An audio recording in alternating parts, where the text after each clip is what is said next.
I'm Nicholas Warren, a fifth-year PhD student here at Dartmouth College in the program of Experimental and Molecular Medicine. The ultimate goal of my thesis research is to improve cancer treatment by understanding how specific therapies function. If we understand how a therapy works, we can identify patient populations which might receive more benefit and also provide a rationale for how to combine drugs to improve efficacy. For decades, standard chemotherapies have functioned by damaging DNA, the molecules that make our genetic code. Cells need intact and error-free DNA when they replicate, especially cancer cells, which replicate very quickly.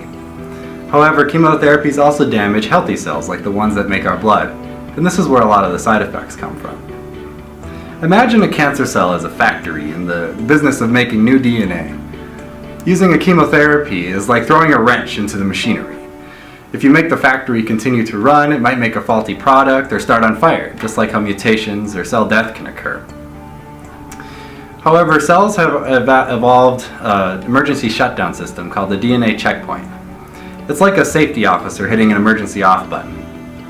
Even better, the officer calls in some contractors to remove the wrench from the machinery so we can get the factory running again. The DNA checkpoint is the main reason why you can go out into the sun or be exposed to other carcinogens and not get cancer the next day.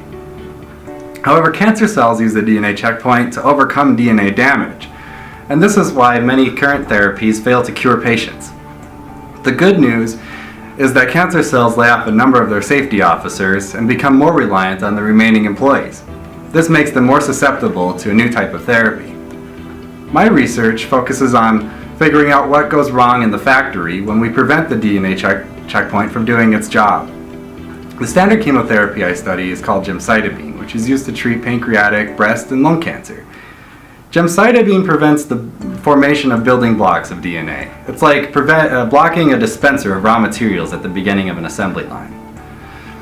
The safety officers which respond to gemcitabine are called ATR and CHEK1. They were thought to dutifully shut down the rest of the assembly line together. However, we found something very strange.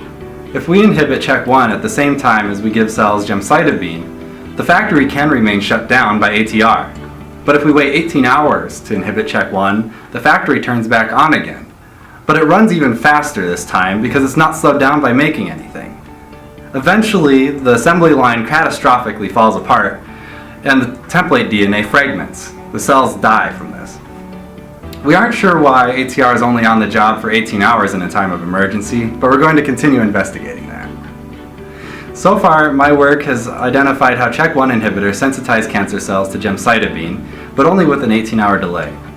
This work has already helped clinicians develop clinical trials with a staggered administration of this particular combination in cancer patients.